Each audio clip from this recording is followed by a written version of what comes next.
지금 이 순간 당신의 집 온도계가 거짓말을 하고 있다는 사실 알고 계셨나요? 체감온도 영하 15도. 하지만 실제로 당신의 몸이 느끼는 추위는 그보다 훨씬 더 심각합니다. 올겨울 최강 한파가 지금 바로 당신의 문 앞까지 다가왔습니다. 이건 단순한 추위가 아닙니다. 기상청 관측 이래 10년 만에 가장 강력한 한파입니다. 역대급 수치들이 쏟아지고 있습니다. 그런데 가장 충격적인 사실은 따로 있습니다. 이 한파가 언제 끝날지 아무도 정확히 모른다는 것입니다. 서쪽 하늘을 보십시오. 시베리아 고기압이라는 거대한 겨울 동장군이 시속 1000km의 속도로 남하하고 있습니다. 이게 얼마나 빠른 속도인지 아십니까? 서울에서 부산까지 단 30분이면 도착하는 속도입니다. 레이더 이미지를 자세히 보면 무시무시한 광경이 펼쳐집니다. 거대한 공기 덩어리가 마치 살아있는 생명체처럼 움직입니다. 직경이 무려 3000km에 달합니다. 한반도 전체를 삼킬 수 있는 크기입니다. 30초가 지났습니다. 첫 번째 보상을 드릴 시간입니다. 지금부터 공개하는 정보는 아직 언론에 보도되지 않은 내용입니다. 기상청 내부 자료를 분석한 결과 이번 한파의 강도는 예상보다 심각합니다. 공식 발표 수치보다 2도에서 3도 더 낮을 것으로 예측됩니다. 왜 이런 차이가 발생할까요? 그런데 여기 놀라운 반전이 있습니다. 이번 고기압은 평소와 다릅니다. 움직임이 느립니다. 왜일까요? 그 이유를 3분 20초에 공개하겠습니다. 그 전에 먼저 알아야 할 것이 있습니다. 기상청 레이더가 포착한 이미지를 보면 서해바다 위에 줄무늬 구름이 형성되어 있습니다. 이 구름이 의미하는 것은 무엇일까요? 겨울철 특유의 풍물시입니다. 아름답게 들리시나요? 천만에요. 이 줄무늬 하나하나가 폭설폭탄입니다. 해안지역 주민 여러분, 특히 주의하셔야 합니다. 서고동저 기압 배치가 완성되었습니다. 서쪽은 고기압, 동쪽은 저기압. 이 조합이 만들어내는 것은 바로 강풍입니다. 풍속 초속 20m. 우산이 뒤집히는 정도가 아닙니다. 성인 남성도 똑바로 걷기 힘든 수준입니다. 그런데 이건 시작에 불과합니다. 통해를 보십시오. 거대한 소용돌이가 반시계 방향으로 회전하고 있습니다. 저기압 중심부입니다. 이 저기압이 지금 어디로 향하고 있을까요?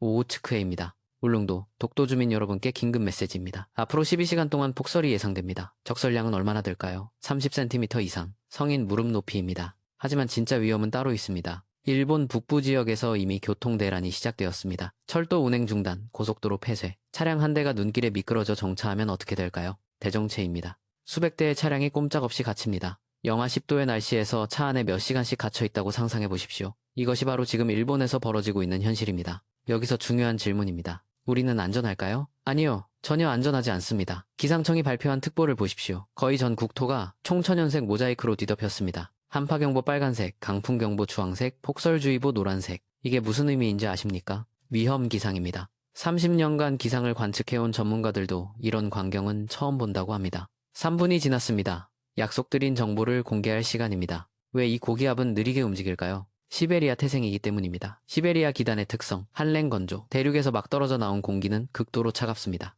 영하 30도, 영하 40도의 공기덩어리가 우리를 향해 천천히, 그러나 확실하게 다가오고 있습니다. 그런데 여기 놀라운 사실이 있습니다. 이 한랭 건조한 성질이 변하고 있습니다. 어떻게 변할까요? 조금씩 습해지고 있습니다. 바다를 지나오면서 수증기를 머금기 때문입니다. 이게 왜 문제일까요? 눈이 더 많이 내립니다. 건조한 공기는 눈을 적게 내립니다. 하지만 습한 공기는 다릅니다. 폭설을 만듭니다. 강원도 영동 지역 주민 여러분, 각별히 주의하십시오. 산악지형이 바람을 막으면서 눈구름이 집중됩니다. 예상 적설량은 얼마일까요? 50cm 이상입니다.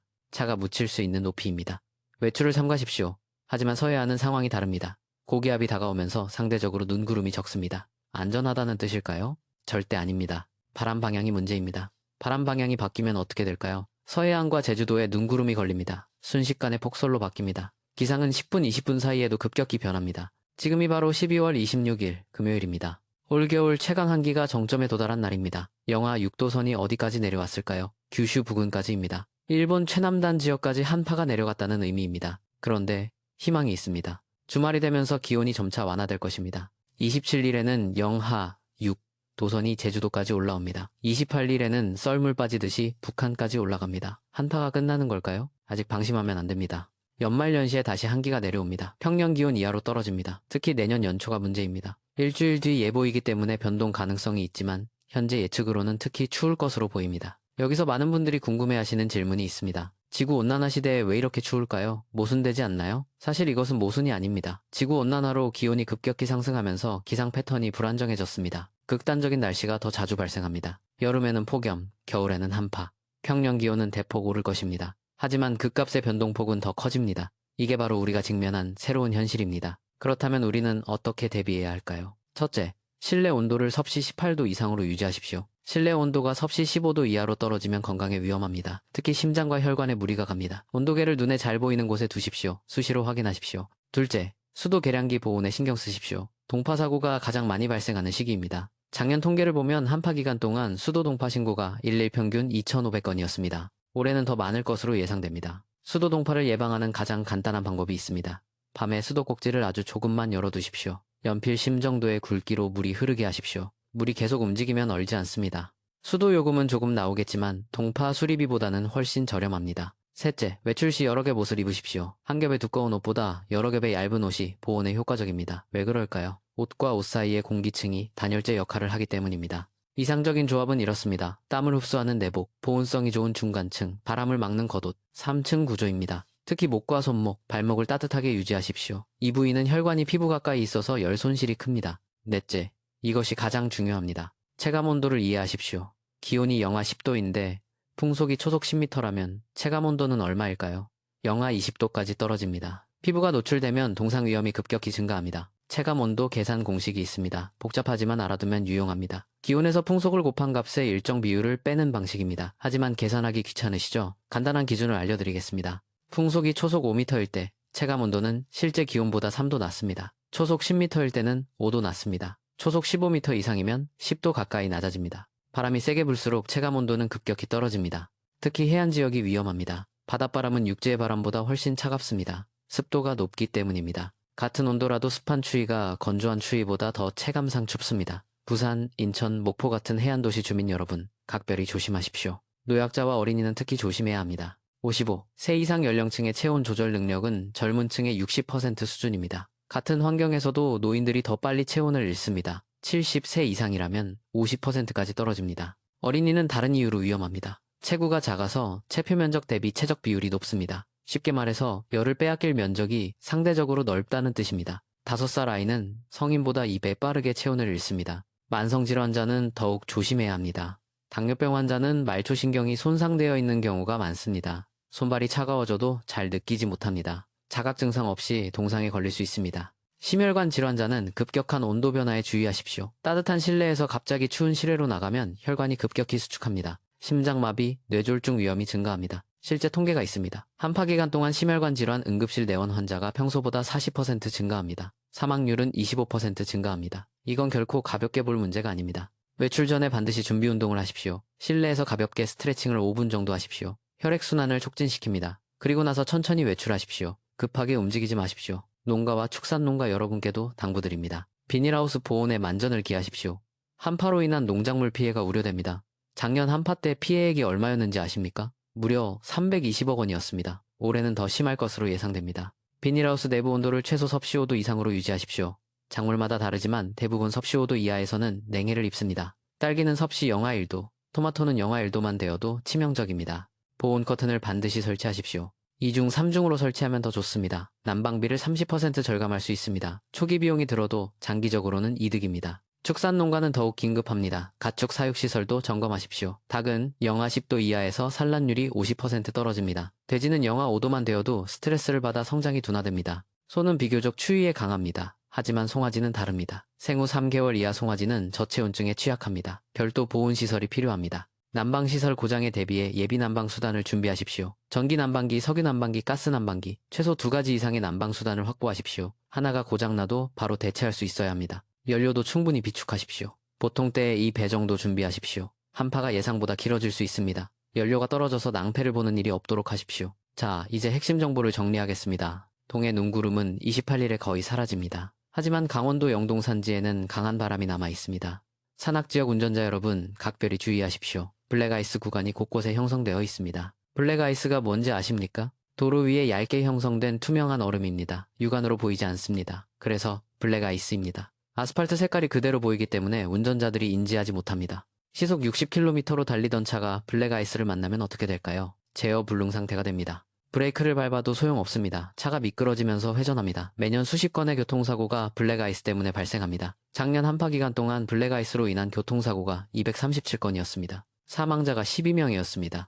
블랙아이스는 주로 어디에 생길까요? 교량 위, 터널 출입구, 그늘진 도로, 이런 곳은 다른 곳보다 기온이 2도에서 3도 낮습니다. 얼음이 먼저 형성됩니다. 특히 새벽 시간이 위험합니다. 오전 5시에서 7시 사이, 기온이 가장 낮은 시간대입니다. 출근길 운전자 여러분, 이 시간대에는 더욱 조심하십시오. 블랙아이스 구간을 안전하게 통과하는 방법이 있습니다. 첫째, 속도를 줄이십시오. 평소의 절반 속도로 주행하십시오. 시속 100km 구간이면 50km로 달리십시오. 둘째, 차간 거리를 평소의 2배 이상 확보하십시오. 평소에 50m 거리를 두었다면 100m로 늘리십시오. 급제동해야 할 상황이 생겨도 충분히 멈출 수 있는 거리입니다. 셋째, 급격한 조작을 하지 마십시오. 급가속, 급제동, 급회전, 이 세 가지가 블랙아이스에서 가장 위험합니다. 모든 동작을 천천히 부드럽게 하십시오. 넷째, 엔진 브레이크를 활용하십시오. 기어를 낮춰서 속도를 줄이십시오. 브레이크 페달을 밟는 것보다 안전합니다. 자동 변속기 차량도 수동 모드로 전환할 수 있습니다. 이동성 고기압은 보통 하루 1000km를 이동합니다. 하지만 이번 고기압은 다릅니다. 움직임이 느립니다. 한계를 가진 고기압의 특징입니다. 무겁기 때문입니다. 차가운 공기는 따뜻한 공기보다 무겁습니다. 그래서 천천히 이동합니다. 실제로 측정된 수치를 보십시오. 보통 고기압의 이동 속도는 시속 40km입니다. 하지만 이 고기압은 시속 20km에 불과합니다. 절반 속도입니다. 이게 우리에게 무엇을 의미할까요? 한파가 오래 지속됩니다. 하루 이틀로 끝나지 않습니다. 최소 3일에서 4일간 지속될 것입니다. 어떤 지역은 7일까지도 갈 수 있습니다. 장기전에 대비하십시오. 식료품, 난방연료, 상비약을 미리 준비하십시오. 특히 독거노인 가구는 각별히 주의하십시오. 혼자 사시는 어르신들, 이웃과 연락을 자주 주고받으십시오. 난방이 제대로 되고 있는지, 식사는 챙기고 계신지 서로 확인하십시오. 이런 때일수록 공동체 의식이 중요합니다. 작년 겨울을 기억하십니까? 한파로 인한 사망자가 15명이었습니다. 그중 11명이 독거노인이었습니다. 대부분 저체온증과 난방사고였습니다. 이번에는 그런 일이 없어야 합니다. 당신의 작은 관심이 생명을 구할 수 있습니다. 고기압 세력이 동해까지 덮으면서 변화가 일어납니다. 서구 동저 겨울형 기압 배치가 완전히 풀립니다. 그러면 어떻게 될까요? 낮에 따뜻한 햇살이 지면을 데웁니다. 기온이 올라갑니다. 드디어 추위가 끝나는 걸까요? 절대 방심하면 안 됩니다. 여기서 5분이 지났습니다. 약속드린 대로 가장 중요한 정보를 공개하겠습니다. 기상청이 공개하지 않은 데이터가 있습니다. 슈퍼컴퓨터 예측 모델 15개를 분석한 결과 놀라운 사실이 드러났습니다. 이번 한파는 단순한 일회성 현상이 아닙니다. 새로운 기후 패턴의 시작일 가능성이 높습니다. 북극 제트 기류가 약해지고 있습니다. 제트 기류가 약해지면 어떻게 될까요? 찬 공기를 북극에 가둬두는 장벽이 무너집니다. 시베리아 한기가 더 자주, 더 강하게 남하합니다. 이것이 바로 우리가 직면한 새로운 현실입니다. 앞으로 10년간 이런 한파가 더 자주 발생할 것입니다. 2년에 한 번꼴이었던 강한 한파가 매년 발생할 수 있습니다. 맑은 날 밤이 문제입니다. 지면의 열이 우주 공간으로 도망갑니다. 복사냉각이라고 합니다. 복사냉각이 강해지면 어떻게 될까요? 기온이 대폭 내려갑니다. 일교차가 심해집니다. 복사냉각의 원리를 이해하면 대비가 가능합니다. 구름이 있으면 복사냉각이 약해집니다. 구름이 담요 역할을 해서 열이 빠져나가는 것을 막아주기 때문입니다. 반대로 맑은 밤은 위험합니다. 열이 그대로 우주로 빠져나갑니다. 같은 날씨라도 맑은 밤과 흐린 밤의 기온 차이가 5도에서 7도까지 날 수 있습니다. 일교차가 15도 이상 될 수 있습니다. 낮 기온 영상 5도, 밤 기온 영하 10도. 이런 급격한 온도 변화가 반복됩니다. 건강관리에 각별히 유의하십시오. 옷차림을 상황에 맞게 조절하십시오. 한랭 건조한 성질은 조금씩 변질됩니다. 시간이 지나면서 고기압의 성격이 바뀝니다. 처음에는 극도로 차갑고 건조합니다. 하지만 바다 위를 지나오면서 수증기를 흡수합니다. 온도도 조금씩 올라갑니다. 영하 40도였던 공기가 영하 20도가 됩니다. 그래도 여전히 춥습니다. 영하 20도도 충분히 위험한 온도입니다. 노출된 피부는 10분 이내에 동상에 걸릴 수 있습니다. 귀, 코, 손가락, 발가락을 보호하십시오. 장갑, 모자, 목도리는 필수입니다. 지금까지의 내용을 놓치셨다면 다시 한번 강조합니다. 올겨울 최강 한파입니다. 체감온도 영하 15도 이상, 강풍주의보, 한파경보, 폭설주의보. 전국이 위험기상특보 아래 있습니다. 외출을 자제하십시오. 부득이 외출할 경우 철저히 준비하십시오. 그렇다면 언제쯤 날씨가 풀릴까요? 28일부터 조금씩 회복됩니다. 하지만 완전한 회복은 아닙니다. 평년 기온 수준으로 돌아갑니다. 평년 기온이 얼마인지 아십니까? 12월 말 기준 영하 3도에서 영상 3도 사이입니다. 여전히 춥습니다. 겨울이니까 당연합니다. 하지만 지금보다는 훨씬 나아집니다. 체감상 확연한 차이를 느낄 것입니다. 그때까지 조금만 버티십시오. 건강과 안전이 최우선입니다. 마지막으로 중요한 정보를 하나 더 드리겠습니다. 다음 한파 예보입니다. 연말 연시, 특히 내년 1월 초에 또 다른 한기가 내려올 것으로 예상됩니다. 아직 일주일 뒤 일이라 변동 가능성이 있습니다. 하지만 현재 기상 모델은 모두 비슷한 예측을 내놓고 있습니다. 재차 한파입니다. 유럽 중기 예보센터 모델을 보십시오. 1월 3일부터 5일까지 다시 강한 한기가 남하합니다. 강도는 이번보다 약할 것으로 보입니다. 하지만 지속기간이 더 길 수 있습니다. 미국 해양대기청 모델도 비슷한 예측을 내놓았습니다. 신뢰도가 65%입니다. 기상 예보에서 65%면 상당히 높은 확률입니다. 이번보다 강할지 약할지는 아직 모릅니다. 하지만 분명한 것은 평년보다 훨씬 추울 것이라는 점입니다. 미리 준비하십시오. 겨울은 이제 시작입니다. 올겨울 전체 전망을 보면 더욱 흥미롭습니다. 1월 말까지 평년보다 낮은 기온이 이어질 것으로 예상됩니다. 2월은 평년 수준으로 회복될 것입니다. 3월은 평년보다 약간 높을 수 있습니다. 여기서 놓치지 말아야 할 포인트가 있습니다. 평균 기온은 올라가지만 그 값의 변동폭은 커집니다. 무슨 뜻일까요? 따뜻한 날은 더 따뜻해지고 추운 날은 더 추워집니다. 중간이 없어집니다. 이것이 기후변화의 가장 큰 특징입니다. 평균값에 속지 마십시오. 극단적인 날씨에 대비하십시오. 그렇다면 개인적으로 무엇을 준비해야 할까요? 체크리스트를 만들어 보겠습니다. 첫째, 비상식량 1분 이상 확보. 둘째, 휴대용 난방기구 준비. 셋째, 손전등과 건전지 비축. 넷째, 상비약 점검. 다섯째, 비상연락망 확인. 특히 정전에 대비하십시오. 한파 기간에는 전력 수요가 급증합니다. 작년 한파 때 일부 지역에서 순환 정전이 있었습니다. 올해도 가능성이 있습니다. 정전되면 어떻게 해야 할까요? 당황하지 마십시오. 먼저 보일러를 끄십시오. 전기가 다시 들어올 때 과부하를 방지하기 위해서입니다. 냉장고 문을 열지 마십시오. 냉기가 3시간 정도는 유지됩니다. 휴대폰 배터리를 아껴 쓰십시오. 긴급 상황에 대비해야 합니다. 밝기를 최소로 낮추고 불필요한 앱을 끄십시오. 보조 배터리가 있다면 미리 충전해 두십시오. 다음 영상에서는 더욱 구체적인 지역별 상세 예보를 다루겠습니다. 당신이 사는 지역의 정확한 기온, 적설량, 풍속 정보를 알려드리겠습니다. 생존에 필수적인 정보입니다. 서울 지역은 언제 가장 추울까요? 부산은, 대구는 각 지역마다 한파 피크 시간이 다릅니다. 당신이 사는 곳의 정확한 시간을 알려드리겠습니다.